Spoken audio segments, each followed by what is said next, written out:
Auburn fans, Arkansas fans, or avid gamblers, thank you for tuning in to our preview of Auburn traveling to Arkansas to take on the Arkansas Razorbacks, 12:45 p.m. Eastern, SEC Network.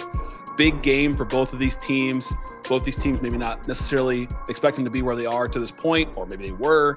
Hunter, thoughts on this matchup and what it means in the SEC? It's two teams looking for their first SEC win. I think that Auburn had higher expectations than this. Arkansas had higher expectations, but I think if you had to pick one who maybe had the bigger aspirations coming into the season or thought they were going to be better, it would be Auburn. But they're really two completely different teams, like flip-flop sides. Auburn, really good defense. Arkansas, really great offense. And then we know what the inverse looks like for each team. Auburn offense not really clicking. Arkansas defense pretty porous, not letting pretty much anything fly. Question off rip, which matchup do you potentially like better? Auburn offense being able to step up and take advantage of an Arkansas defense, or do you think this is an opportunity for Arkansas's defense to be able to step up against that one-dimensional Auburn offense? Like, who do you like more at a glance?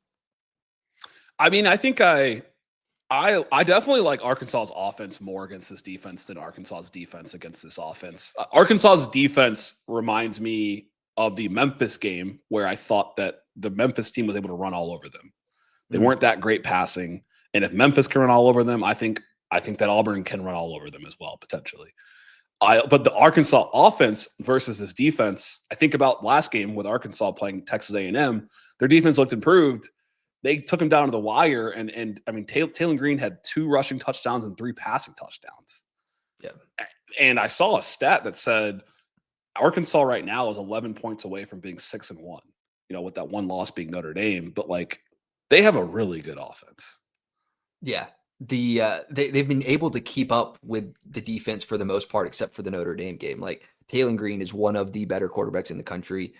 No shade to Arkansas, but I've mentioned a few times that I feel like he deserves a little bit better than what's happening on the flip side of the ball. No shade. They're no shade. I mean, they're last in the conference in passing yards per game. Well, they're behind. To say, the guy deserves better. I mean, he's had his own issues. Like some of the games have come down to final drives that have not looked good from the offense. Like, yeah, you don't want to put your team in a position to need to have a game-winning drive, but like some fumbles, some turnovers, taking a sack, like. We're talking about Jackson Arnold, right? We're talking about Jackson No. I'm talking about Taylor. Green. I apologize. I thought we were talking about Jackson Arnold. Okay, yeah. No. I'm saying Taylor Green doesn't deserve any shade. Well, no. I'm saying a little bit. I'm saying just a little bit. Like the offense has had positions to potentially win games that they didn't capitalize on. Whether it was a fumble on offense, taking a bad sack, like the offense has had opportunities to win games. Right. Other than those final drives, like you mentioned in 1-score games, they've looked pretty good. This is a decent matchup, but it's interesting to see how it will be because of the two different sides of the ball. Yeah, I agree, and I misinterpreted that, so my bad there. So I guess I have a question for you then. As a SEC watcher, what would Auburn have to do differently in this game, or what would you like to see from Auburn in this game to have a shot to win? I think that they have the potential to run the ball here, which is what they prefer to do.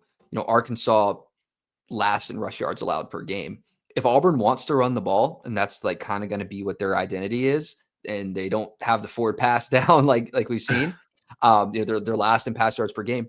If they want to just run, this might be the game to where that actually works. Like, yeah, you can be potentially one-dimensional in this game, and that may be just okay.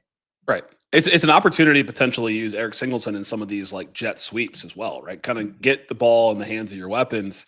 I would agree with you there. Like, that seems to be where Auburn has the best chance. Right now for Arkansas, like I talked about the game last week, Mike Washington, 147 rushing yards against Texas A&M. This Auburn defense is like top 5 in the conference in rushing and in passing. So super stingy. Auburn's going to have to control the time of possession to have a shot to win this game, in my opinion. And then going on the road and playing, in front of these fans, for the Razorback fans, could definitely make it harder. Any final thoughts on this game? Any keys? Yeah, third down. is going to be extremely important in this game. Auburn right now 90th in the nation on third down. Arkansas is 4th. They are a great third down team. We don't need to keep talking about the Arkansas offense. We know that they can do things. But Auburn, how do you get yourself into more manageable third downs? It's because they haven't been able to move the ball effectively. They find themselves 3rd and 8, 3rd and 9, 3rd and 10, and the intermediate pass game is not there. So this could be an opportunity to open up the intermediate pass game just a little bit and, put themselves into more manageable situations. So that's kind of where I'm thinking Auburn here, because they have the opportunity to maybe do some things that they haven't done effectively, and they have the opportunity to open up the run a little bit. Yeah, and it makes sense, right? You talked about how Arkansas's pass rush defense is last in the conference. It's been glaring in every single game. At this point, they have not played a game where they haven't given up over like 28 points in the game, unless it was to some of these G5 teams that are not Memphis. So it's something that Auburn can certainly take advantage of. I would say my final prediction, I think that Arkansas finds a way to pull this out. Petrino's able to get his first win as an interim coach. I'm going to say 28-25. All right. I like Auburn in this one. They've held 3 of their SEC opponents to their lowest score of the season. They're doing pretty well in the turnover battle, where Arkansas is one of the lower teams in the nation as far as turnover margin. Auburn might be able to steal one off of them here. I have Auburn notching their first SEC win of the season. I don't know what that bodes for Hugh Freeze moving forward, but it's maybe a step in the right direction. I think Arnold gets loose on the ground a few times. I got Auburn 30-28. Okay. And if you're listening to some of our other previews, we've asked some questions around the coaching situation. It seems like everybody who's in the bottom half of the SEC, coaches in the hot seat, or has been part of the discussion. So in this case, I feel like more for Auburn. Any thoughts on Hugh Freeze, state of the program, and what this game means, what they should do, what they could do? I mean, it's 3 years in a row starting 0-4 in SEC play. I'd say that's enough grounds no matter what. Like, you can get a coach at Auburn. I don't care how wide the carousel is. I'm not calling for the man's job, but I mean, damn, like, yeah, you are Auburn is somehow has these expectations of a premier program, when as of late they haven't necessarily been that. Like, you 0-4 in the SEC 3 straight years to start the season. Like, well, they fill the stadium like a premier program. They recruit like a premier program. They don't win like a premier program. So how long? But then, you wonder, as from the athletic department standpoint and booster standpoint, donor standpoint, how long do you remain? How long does the stadium stay packed? How long does the recruits decide to stay if you're not winning games? Like, how far does that premier program vibe carry you when the output isn't there? Right. And you got to do something before you find out. And with the new stacked SEC, or the new SEC podcast, it's like Oklahoma's good, Texas is good, Ole Miss has emerged to be extra good of late. Like, Vanderbilt's good. Like, it's not the SEC of the old days where Auburn had a pillar spot in the SEC West and was like, we're right toe and toe with LSU, we're right toe and toe with Alabama. Like, you got to kind of keep up with the Joneses and wins. And so I'm in agreement with you. I think the only caveat here is just, I don't know the buyout situation. The intention of buyouts was always to prevent other schools from poaching your coaches, but it feels like it just prevents more so coaches from getting fired, because schools don't want to dump $80-90 million between firing their head coach and then having to pay up all the assistants. So the buyout thing doesn't make sense to me, and I feel like it's kind of handicapping a lot of schools from keeping coaches that they necessarily wouldn't want to.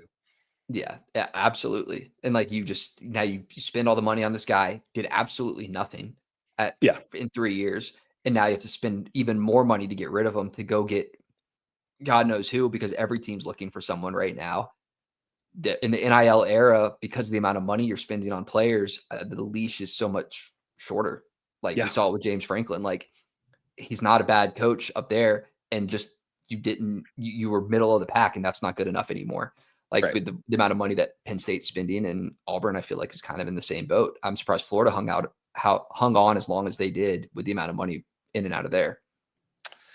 Again, I think it's the buyouts. I think the likability, you want to give people a chance and to show you something. You want to see these recruiting classes kind of mature. But I was listening to Josh Payton. We can wrap up after this. He was like, Auburn chose Jackson Arnold. Like, it's not like they couldn't have got a Mateer in the cycle. They couldn't have got a, like a Nico or any, they could have gotten other quarterbacks. Like they handpicked Jackson Arnold. I thought it was a great point, because it's not like it's like, Like I went to Houston, we had to take Connor Wegman. Like that's like a plus. Like okay, you got an SEC quarterback who wants to transfer down. Cool. You're Auburn. Why are you taking the scraps from a team that last year wasn't really doing too much? Just my thoughts.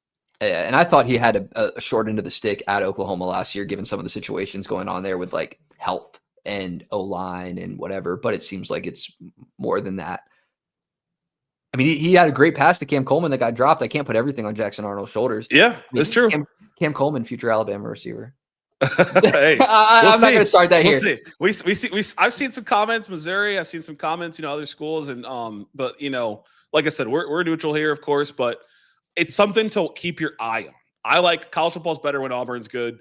College football's better when Arkansas is good. Like I miss the Ryan Mallett days. I miss some of these other time periods, and so we want to know what y'all think.